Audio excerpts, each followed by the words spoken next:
Mental health matters because when we feel better, we do better. Mental health is important at every stage of our lives and impacts our thought, behavior, and emotions. It plays an important part in maintaining healthy relationships and allows you to adapt to changes in your life and cope with adversity. World Mental Health Day is celebrated annually on 10th October and is organized by the World Federation of Mental Health and endorsed by the World Health Organization. COVID-19 pandemic has a major impact on people's mental health. Therefore, the need to observe this day becomes even more important. It's important to talk about mental health so others can also come forward about it. We at MediCircle are conducting World Health Mental Day awareness series to raise awareness about mental health issues that are currently affecting the world and ensure people enjoy good mental health and well-being. Hello, I'm Aprajita Mehra, and today our guest for the talk is Dr. Sneha Nayak Samant. Dr. Sneha Nayak Samant is a consultant psychiatrist practicing for the last 5 years. She is currently working at Ananta Polyclinic in Mumbai. She is a firm advocate of mental health and strives for destigmatization of mental illness in our country. Apart from dealing with adult patients, she takes a keen interest in dealing with children and elderly suffering from various psychiatric illnesses. Dr. Sneha believes that medications, along with proper counseling of patients and their family, go hand in hand for successful treatment of patients. Welcome to MediCircle, Dr. Sneha Nayak Saman. It's our privilege to Thank have you so much. you with us tonight. Thank you so much for having me tonight. Welcome, ma'am, again. So let's quickly move on to my first question for tonight, which is, so doctor, tell me, why is mental health so important? So, the definition of health is a state of complete physical, mental, and social well being, and not merely absence of a disease or a illness. So, mental health consists of social, emotional, and psychological well being. It affects how we think, how we feel, how we act. It determines how we handle ourselves in stressful situations. How we behave with people in our social life, in our professional life, and also it helps us make healthy choices in our life, right? Also, mind and body are kind of interconnected. So, for example, a lot of stress and anxiety leads to release of stress hormones, which over time could cause physical illnesses like heart disease, stroke, type 2 diabetes, or it could even lower your immune system. On the other hand, if somebody has a physical illness like cancer, the person being depressed, or if the person has gone through some sort of trauma, like an accident, it could lead to post-traumatic stress disorder, or what we call PTSD.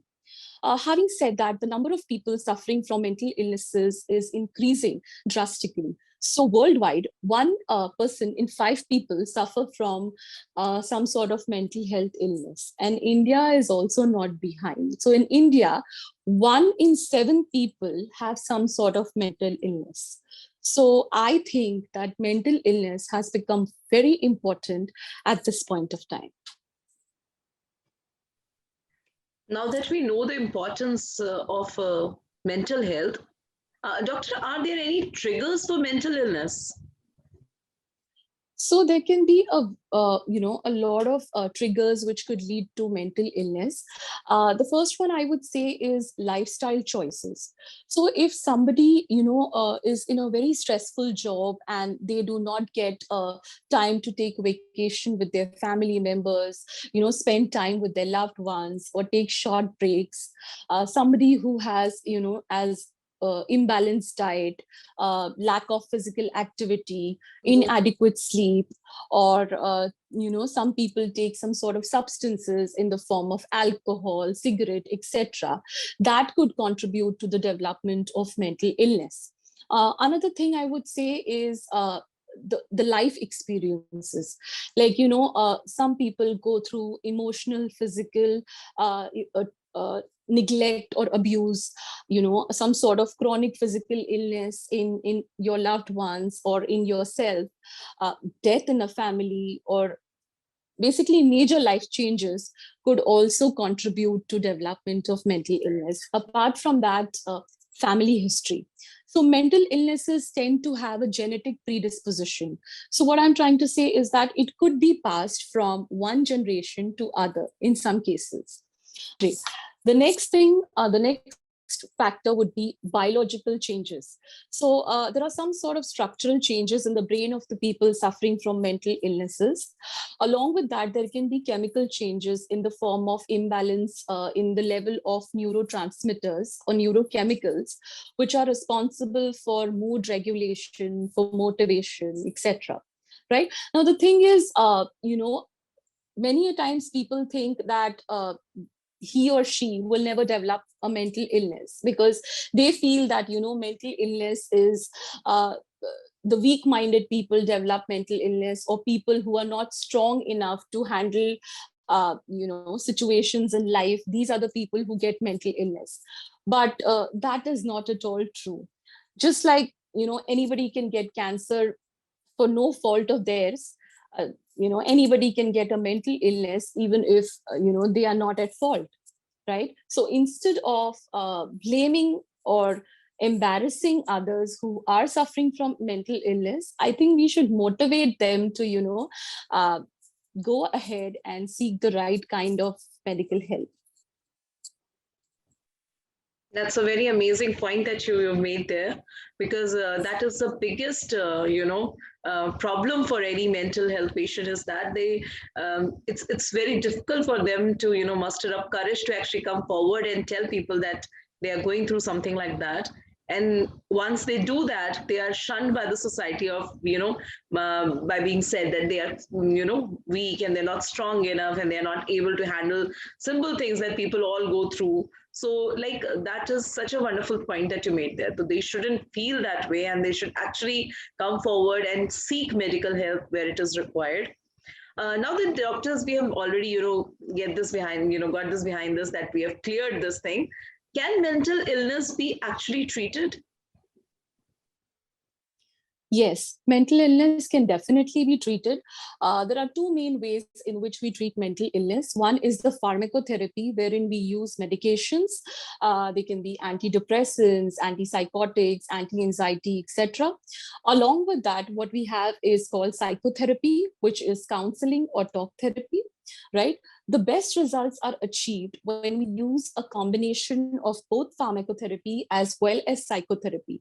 They tend to complement each other. The duration of treatment depends upon which illness you're suffering from. Also, the duration, for how long you've been suffering from that illness. And normally the prognosis or outcome is better if you seek help, in an earlier period. So I request all, if any of your loved ones are having any sort of mental illness, or you yourself are suffering from any symptoms, please motivate others and please seek the help of a mental health professional. Thank you. Thank you so much, doctor. That was so well explained.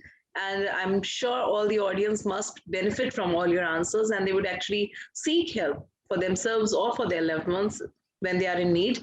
Thank you so much for coming to our show and sharing your valuable time and insights with us here at MediCircle. It was really a pleasure having you on the show. Thank you again, doctor. Thank you so much for having me.